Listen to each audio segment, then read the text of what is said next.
பொன்விளை கிராமம். ஒரு நடுத்தர வீடு. அதிகாலை 6 மணி. மீரா ஆழ்ந்த உறக்கத்துல இருக்கா. செல்வி கோபத்தோட அக்னி பிழம்பாய் அவள் அறைக்குள் நுழைந்து கத்துறா. ஏய் சோம்பேறி, விடிஞ்சு இம்புட்டு நேரமாகியும் இன்னும் எருமை மாடு மாதிரி தூங்கிட்டு இருக்கியா? வீட்ல மலை போல வேலைகள் குவிஞ்சு கிடக்கு. உன் தூக்க கிறக்கம் இன்னும் தெளியலையா? நந்தினி கண்ணை திறந்தா அவளுக்கு சுட சுட சுவையான புளிக்குழம்பு வேணும். நீ இன்னும் அடுப்பங்கரையில தீய கூட மூட்டல ஏடி. என்ன மன்னிச்சிடுங்க அம்மா. நேத்து ராத்திரி பாத்திரம் எல்லாம் கழுவி சமையலறைய கூட்டி சுத்தம் பண்ணி முடிச்சப்போ நடுநிசி ஆயிடுச்சு.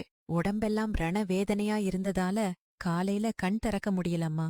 இனிமே இப்படி ஒரு தவறு நடக்காதுமா. காவேரி பாட்டி பதற்றத்தோட அங்கே வர்றாங்க. செல்வி, இப்போதானடி மணி 6 ஆச்சு. பாவம்டி அந்த பொண்ணு. ராத்திரி பூராவும் மாடு மாதிரி உழைச்சு ஓடாய் போயிருக்கா.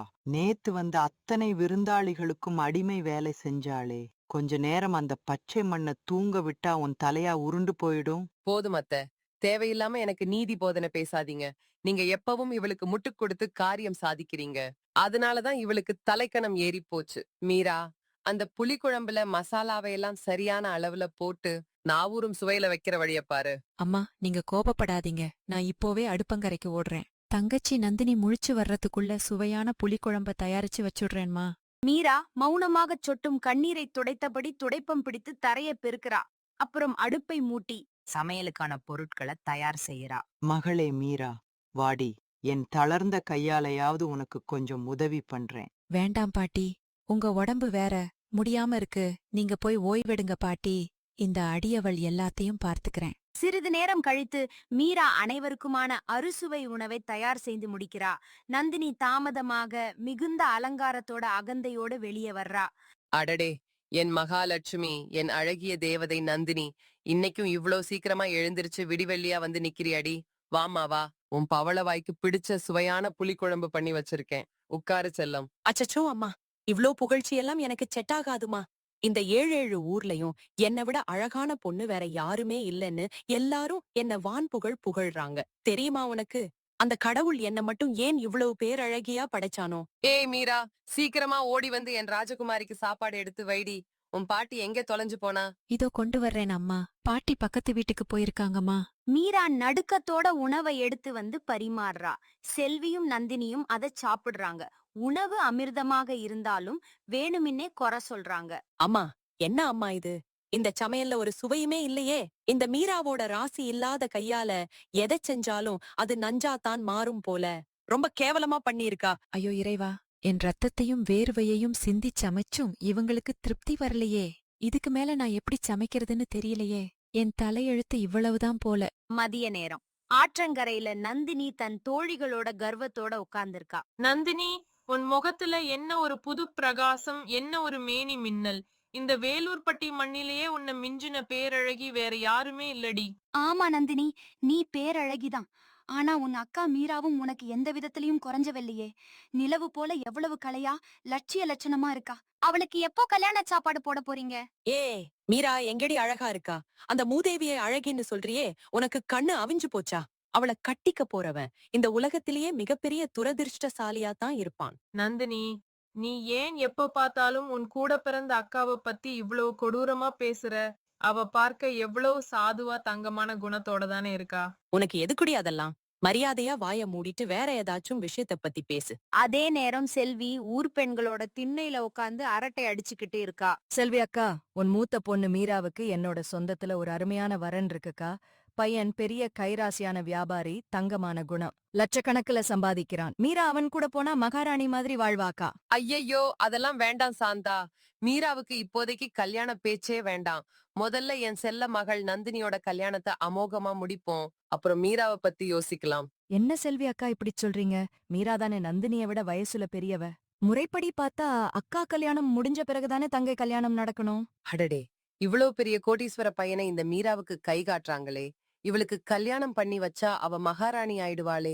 இந்த சம்பந்தத்தை எப்படியாவது தட்டி பறிச்சு என் நந்தினிக்கு திருப்பி விடணும்.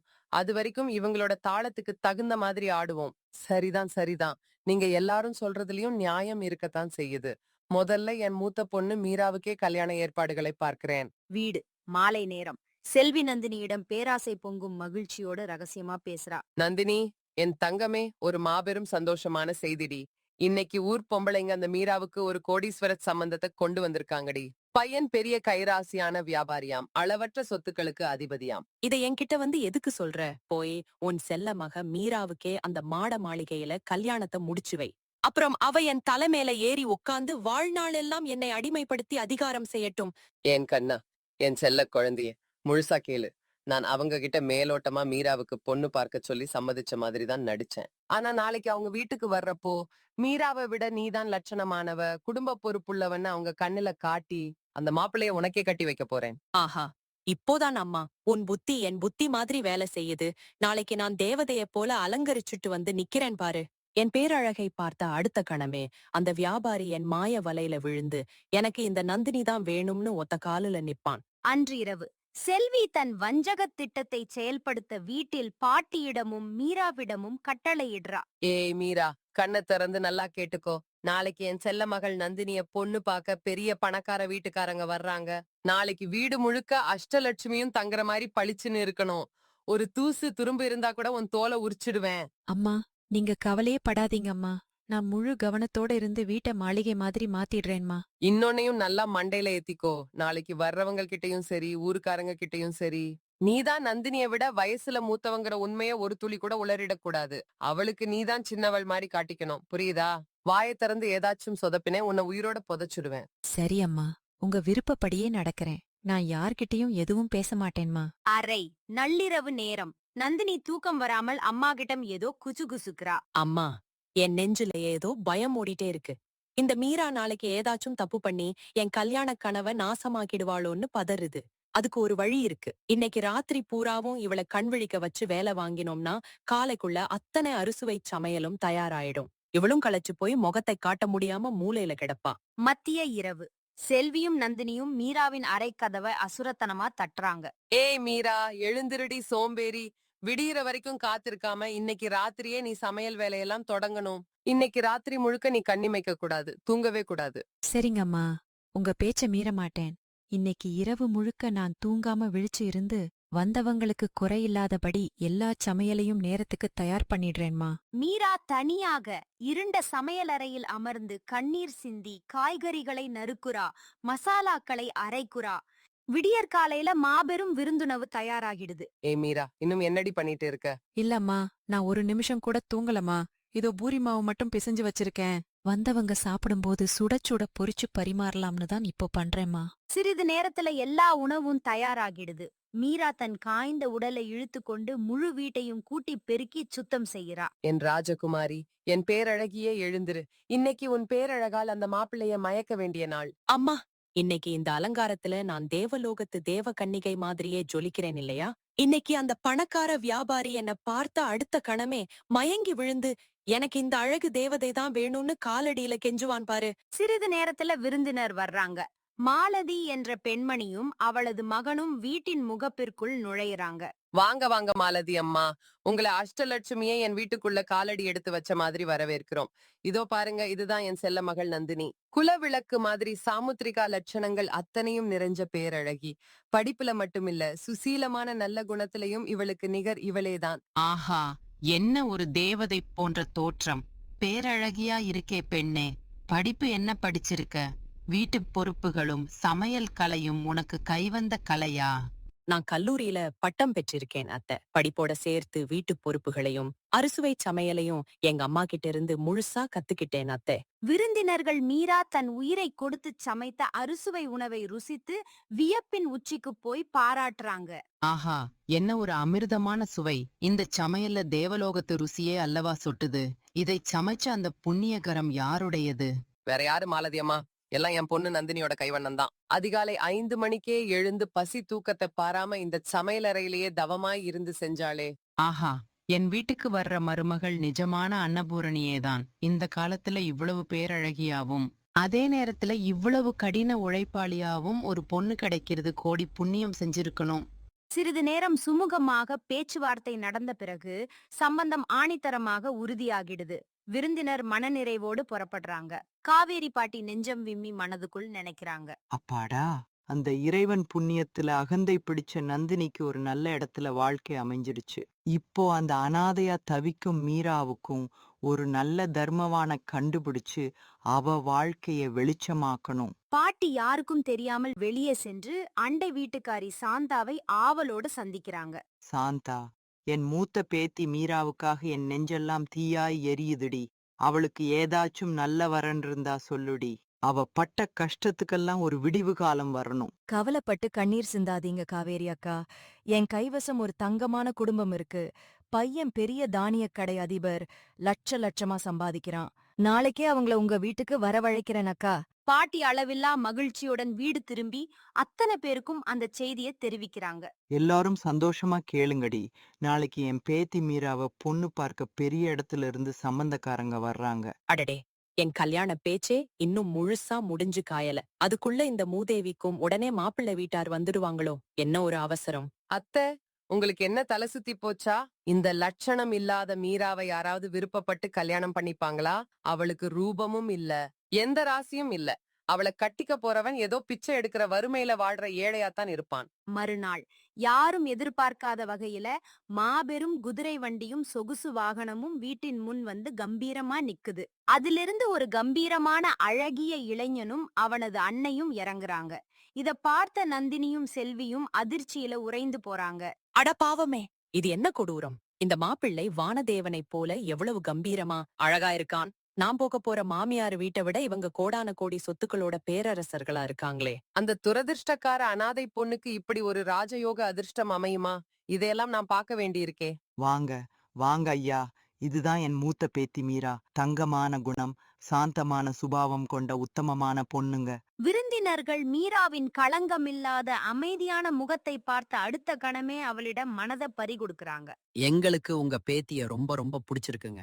அவளோட இந்த ஆடம்பரம் இல்லாத எளிமையான தோற்றமும் முகத்துல தெரியும் அந்த தெய்வீக கலையும் தான் எங்களை முழுசா மயக்கிடுச்சு. ஆனா ஒரு சிறிய விஷயம், நாங்க இந்த கல்யாணத்தை 1 வருஷம் கழிச்சுதான் நடத்தணும்னு நினைக்கிறோம். என் மகன் ஒரு மாபெரும் புதிய தொழில் பேரரசை தொடங்க போறான். பரவாயில்ல தாயே, தர்மத்தின் வழியில வாழ்ற எங்களுக்கு எந்த அவசரமும் இல்லைம்மா.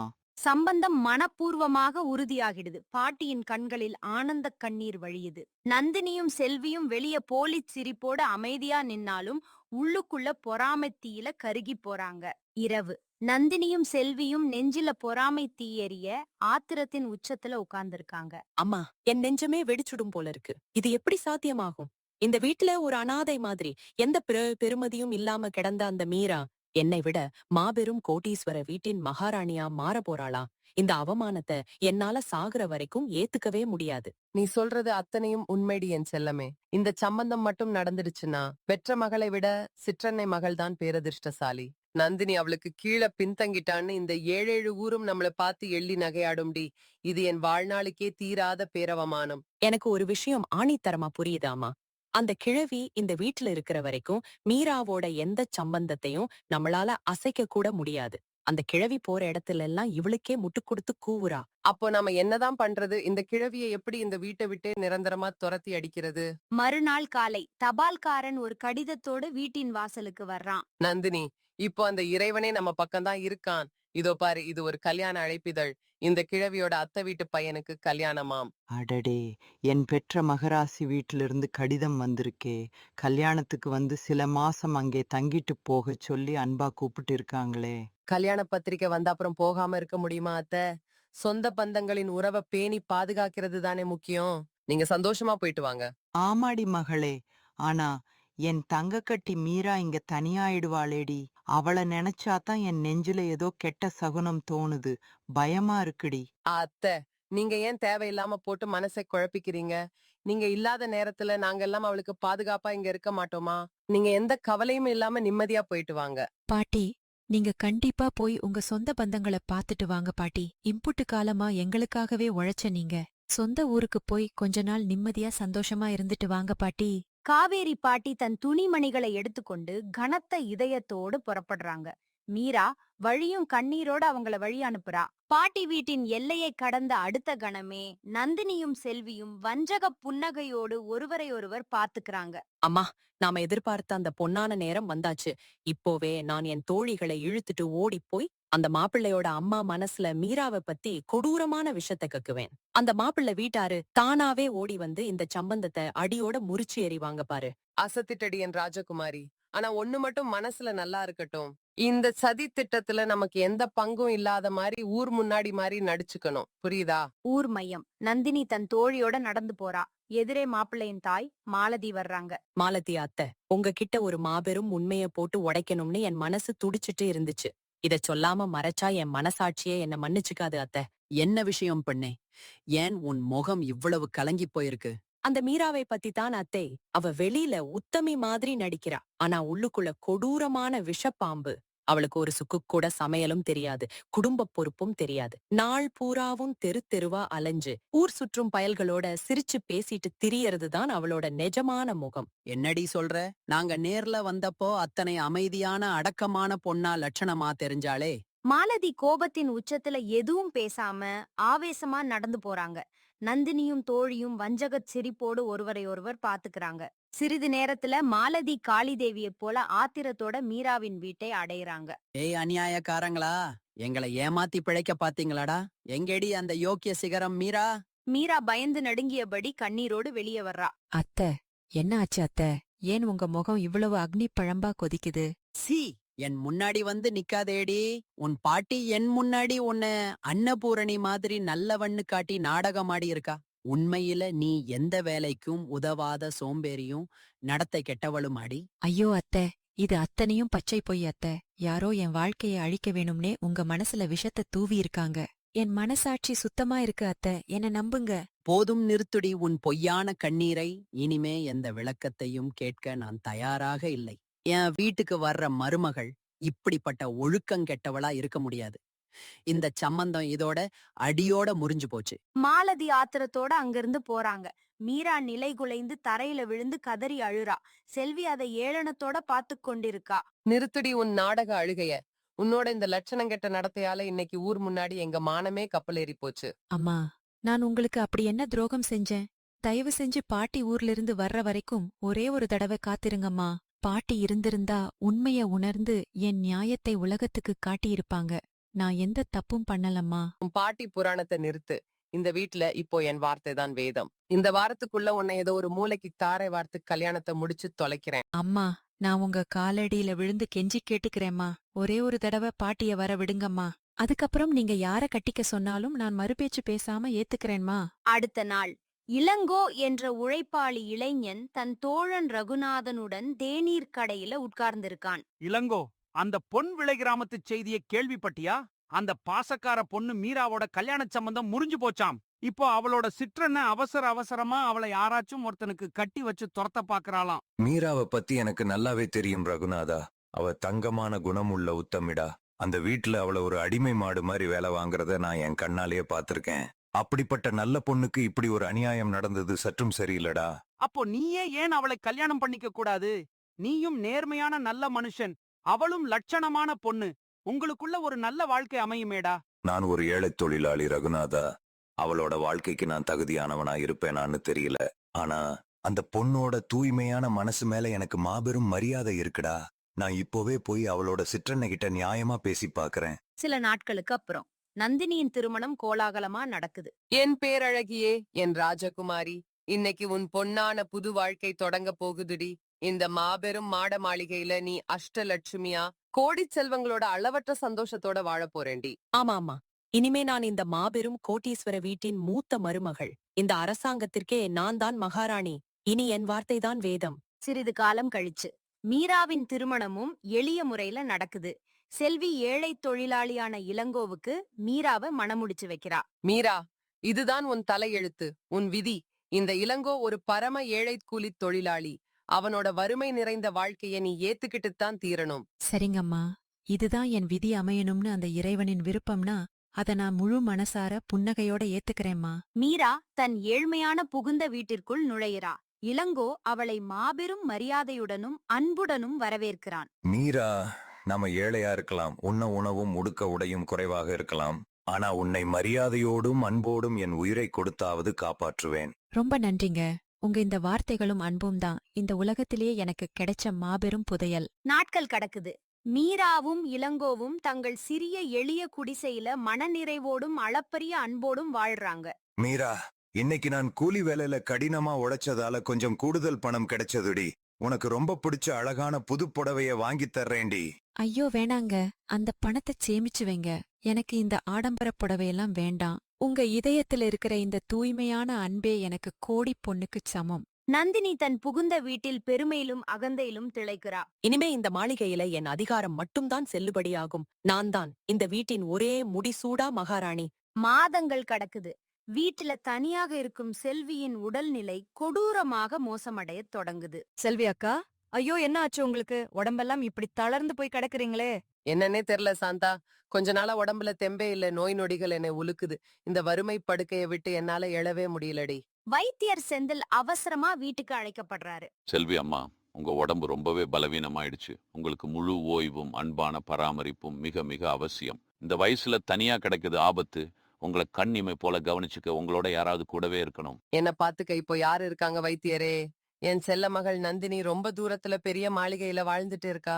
அப்போ ஒரு காரியம் பண்ணுங்க அக்கா, உடனே உங்க மகள் நந்தினிய கூப்பிடுங்க. இல்லனா நீங்களே அவ வீட்டுக்கு போயிடுங்க. நீ சொல்றதுதான் சரி சாந்தா. என் உயிரான நந்தினி என் மேல உயிரே வச்சிருக்கா. நான் கூப்பிட்ட அடுத்த கணமே ஓடோடி வந்து என்னை ஏந்தி பார்ப்பாடி. செல்வி நடுங்கும் கரங்களால நந்தினிய தொலைபேசியில கூப்பிடுறா. நந்தினி, என் செல்ல மகளே, என் உடம்பு ரொம்பவே முடியாம கிடக்குடி. நீ உடனே இங்க ஓடி வாடி, இல்லன்னா என்னை உன் வீட்டுக்கு அழைச்சுக்கோடி. நான் இந்த தனிமையில செத்து போயிடுவேனோன்னு பயமா இருக்குடி. அம்மா, என்ன உளர்றே? நான் எப்படி என் மாமியார் வீட்டை விட்டுட்டு அங்கே வர முடியும்? இது எவ்வளவு பெரிய மாளிகை. என் புருஷனுக்கு எவ்வளவு பொறுப்புகள் இருக்கு தெரியுமா? உன்னை என் வீட்டுக்கு அழைச்சுக்கிறதெல்லாம் எனக்கு பெரிய தொந்தரவு. ஏதாச்சும் மருந்த வாங்கி தின்னுட்டு மூலையில கிட. எனக்கு 1000 வேலைகள் கிடக்கு. போனவை. நந்தினி இரக்கமின்றி தொலைபேசியை துண்டிக்கிறா.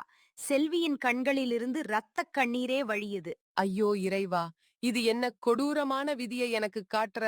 நான் பெத்த மகளுக்காக எத்தனையோ துரோகங்களையும் பாவங்களையும் செஞ்சேனே. இன்னைக்கு அவளே என்னை இந்த நோய் படுக்கையில அனாதையா விட்டுட்டு போயிட்டாளே. செல்வி கண்ணீரும் கம்பலையுமாய் உடைந்த பிறகு தன் மானத்தையும் அகந்தையையும் தூக்கி எறிந்துவிட்டு நடுக்கத்தோடு மீராவை அழைக்கிறா. மீரா, மீராம்மா, நான் தான் உன் பாவிச்சிட்டன செல்வி பேசுறேம்மா. உன்கிட்ட பேசவே எனக்கு நாக்கு கூசுது. ஆனா இன்னைக்கு இந்த விதி உன் தூய்மையான மனசையும் உத்தமமான மதிப்பையும் எனக்கு புரிய வச்சிடுச்சு. என்ன மன்னிச்சுடுமா. அம்மா, ஐயோ நீங்க ஒண்ணுக்கும் கவலைப்படாதீங்கம்மா. கடந்ததையெல்லாம் மறந்துடுங்க. நான் இப்போவே ஓடி வந்து உங்களை என் வீட்டுக்கு அழைச்சிட்டு போறேம்மா. உங்களுக்கு ஒரு சிறு துயரமும் நேராம நான் பாத்துக்கிறேன்மா. மீரா தன் கணவனிடம் வாஞ்சையோடு பேசுறா. ஏங்க, சிற்றன்னையோட உடம்பு ரொம்பவே பலவீனமாகி நோய் படுக்கையில தனியா தவிக்கிறாங்களாம். அவங்கள நம்ம எளிய குடிசைக்கு அழைச்சிட்டு வரட்டுமா? கண்டிப்பா மீரா, நீ இப்போவே ஓடி போய் அம்மாவை கௌரவமா அழைச்சிட்டு வா. இந்த சிறிய வீடு எம்புட்டு எனக்கு சொந்தமோ அம்புட்டு உனக்கும் சொந்தம்டி. கடந்த காலத்துல அவங்க உனக்கு எம்புட்டு கொடுமைகளை செஞ்சிருந்தாலும் இப்போ அவங்க துயரத்துல தவிக்கும் போது நாம அவங்களை கைவிடக் கூடாது மீரா. மீரா செல்வியின் வீட்டை அடைகிறா. அம்மா, ஐயோ உடம்ப இப்படி பலவீனமாக்கிட்டீங்களே அம்மா. எழுந்திருங்க, நான் உங்களை என் வீட்டுக்கு அழைச்சிட்டு போறேன். உங்களை என் கண்ணிமை போல கவனிச்சுக்கிறேம்மா. மீராம்மா, என் பெற்ற மகளே, உன் தூய்மையான முகத்தை பார்க்க கூட எனக்கு தகுதி இல்லடி. உனக்கு நான் எம்புட்டு துரோகங்களை செஞ்சேன். ஆனா இன்னைக்கு நான் நோயாளியா படுத்து கிடக்கும்போது கூப்பிட்ட அடுத்த கணமே ஓடோடி வந்துட்டியேடி. இந்த பாவைய மன்னிச்சிடுமா. மீரா செல்வியை தன் வீட்டிற்கு அழைத்துச் சென்று முழு மனதோடு கவனிச்சுக்கிறா. அன்பான பராமரிப்பால் செல்வி முழுமையாக ஆரோக்கியமடைகிறா. செல்வி அம்மா, இது நிஜமாவே ஒரு மாபெரும் அற்புதம். உங்க உடம்பு இவ்வளவு விரைவா தேறி இருக்கிறதுக்கு காரணம் உங்க மகளின் அளப்பரிய அன்பும் அர்ப்பணிப்பான பராமரிப்பும் தான். ஆமா வைத்தியரே, என் மகள் மீரா செஞ்ச இந்த தெய்வீக சேவைதான் எனக்கு மறுஜென்மத்தை கொடுத்திருக்கு. மீராம்மா, நீ செஞ்ச இந்த மாபெரும் உபகாரத்தை என் உயிர் உள்ளவரை நான் மறக்க மாட்டேன்டி. உன் கணவன் ஏழை தொழிலாளின்னு நினைச்சுதான் ஆத்திரத்துல இந்த முடிவை எடுத்தேன். ஆனா இப்பதான் புரியுது, இவரை விட ஒரு தங்கமான உத்தமமான மருமகன் எனக்கு இந்த 7 உலகத்திலயும் கிடைக்கவே முடியாதுடி. அம்மா, பழைய கசப்பான நினைவுகளையெல்லாம் நினைச்சு பேசாதீங்கம்மா. நாம எல்லாத்தையும் மறந்துட்டு புது வாழ்க்கைய சந்தோஷமா தொடங்குவோம்மா. சில நாட்கள் கடந்தன. ஒரு நாள் நந்தினி கர்வத்தோடு புதிய ஆடைகள், இனிப்புகள் மற்றும் விலையுயர்ந்த பரிசுகளோடு தன் தாய் வீட்டிற்கு வர்றா. அம்மா, எங்கே இருக்கே? நான் எம்புட்டு நாள் கழிச்சு பெரிய இடத்து மருமகளா வந்திருக்கேன். வரவேற்பதற்கு ஆளையே காணோம். வீடே பாழடைஞ்சு காலியா கிடக்கே. பக்கத்து வீட்டு சாந்தாவிடம் ஆத்திரத்தோடு விசாரிக்கிறா. சாந்தா அத்தை, என்ன இது? எங்க அம்மா எங்கே? வீடு ஏன் பூட்டி கிடக்கு? உனக்கு இன்னும் விஷயம் தெரியாதா நந்தினி? உங்க அம்மா உடம்பு முடியாம மரணப்படுக்கையில தனியா போராடிட்டு இருந்தாங்கடி. அதனால இப்போ மீரா அவளை தன் வீட்டுக்கு அழைச்சிட்டு போய் இரவும் பகலுமா சேவை செஞ்சு காப்பாத்தியிருக்காடி. இதை கேட்ட நந்தினி அதிர்ச்சியடைந்து உடனடியாக மீராவின் வீட்டை நோக்கி விரைகிறா. அம்மா, நீங்க நல்லாதானே ஆரோக்கியமா இருக்கீங்க. ஏதோ பெரிய நோயில இருக்கீங்கன்னு சாந்தா அத்தை பொய் சொல்றா. பாருங்க அம்மா, இன்னைக்கு நான் எவ்வளவு விலை உயர்ந்த பட்டு உடையும் உங்களுக்கு கோடி பொண்ணுக்கு சமமான பரிசுகளையும் கொண்டு வந்திருக்கேன். ஏய், என்னை அம்மான்னு கூப்பிடாதேடி. இன்னைக்கு நான் உயிரோட நிமிர்ந்து நிக்கிறேன்னா அது என் மகள் மீராவோட தெய்வீக சேவையால் மட்டும்தான். நான் மரண வேதனையில படுக்கைய விட்டு எழ முடியாம தவிச்சப்போ என் மூஞ்சியில அடிச்ச மாதிரி போனை வச்சவடி நீ. ஆனா இந்த ஏழை மீரா இரவும் பகலும் கண் விழிச்சு என் மலமூத்திரத்தை அள்ளி எனக்கு மறுவாழ்வு தந்திருக்கா. உன்னோட இந்த போலியான உடைகளும் நச்சு குணமும் எனக்கு தேவையில்லை. உனக்கு உன் அழகும் ஆடம்பர பணமும் தான் முக்கியமே தவிர தாயின் அன்பு முக்கியமில்லை. செல்வியின் வார்த்தைகள் நந்தினியின் இதயத்தை துளைக்குது. அவள் தன் அகந்தை உடைந்து தரையில் விழுந்து கதறி அழுறா. அம்மா, என்ன மன்னிச்சிடுங்க அம்மா. இன்னைக்கு உண்மையிலேயே என் பேராசை கண்கள் திறந்துருச்சு. என் பொய் கௌரவத்தையும் கர்வத்தையும் தான் நான் பெருசா நினைச்சேன். பெத்த தாயின் அன்ப மறந்துட்டேனே அம்மா, என்ன மன்னிச்சிடுங்க. நந்தினி, கதறி அழாதேடி. உனக்கு உன் தவறு புரிஞ்சிடுச்சுல, அதுவே போதும்டி. மீரா அக்கா, என்ன மன்னிச்சிடு அக்கா. உன்னை எப்பயும் கேவலமா பேசி உன் வாழ்க்கையே அழிக்க நினைச்சேன். இருந்தாலும் நீ எங்க அம்மாவோட உயிரை காப்பாத்தி இருக்க. மனசாலும் குணத்தாலும் நீதான் மாபெரும் மகாராணி. என்ன மன்னிச்சிடு அக்கா. பரவாயில்ல நந்தினி, கடந்த காலத்தை மறந்துடுவோம். அம்மா, நந்தினி, நாம எல்லோரும் சேர்ந்து ஒரு புது விடியலை உருவாக்குவோம். பாட்டிக்கும் செய்தி அனுப்பி வரவழைக்கிறேன். மீரா, என் செல்ல குழந்தையே, சிறு வயசுல இருந்து உனக்கு கொடுமைகளை மட்டுமே தந்து ஒரு பாரமா நினைச்சேன்டி. ஆனா அதே குழந்தைதான் இன்னைக்கு என் வாழ்வின் மாபெரும் பலமா நின்னுருக்க. நான் உயிரோடு இருக்கிற வரைக்கும் உன் மீது அளவற்ற அன்பை பொழிவேண்டி. சில வாரங்களுக்கு அப்புறம் காவேரி பாட்டி ஆச்சரியத்தோட வீட்டுக்குள்ள நுழையறாங்க. மீரா, என்னடி இது விசித்திரம்? செல்வியும் நந்தினியும் இங்க என்னடி பண்றாங்க? வாங்க பாட்டி, பெரிய புயலே வீசி ஓய்ஞ்சிருக்கு பாட்டி. ஆனா இப்போ நாம எல்லோரும் ஒன்னா அன்பான குடும்பமா மாறிட்டோம் பாட்டி. அத்தை, என் பேராசையால உங்க பேத்திக்கு மாபெரும் அநியாயங்களை செஞ்சுட்டேன். இந்த பாவைய மன்னிச்சிடுங்க அத்தை. கடந்த காலத்து நஞ்சை பேசி என்ன பயன் செல்வி? இப்போதாவது மீராவோட தங்கமான மனசை நீ உணர்ந்துகிட்டியே, அதுவே எனக்கு கோடி புண்ணியம் டி. கடைசியில நமக்கு தெளிவா புரியுது, வெறும் இரத்த உறவை விட ஆத்மார்த்தமான இதயத்தின் உறவே என்றும் புனிதமானது. அகந்தையை விட்டு மன்னிப்பும் அன்பும் சேவையும்தான் இந்த உலகத்தின் மாபெரும் பொக்கிஷம்.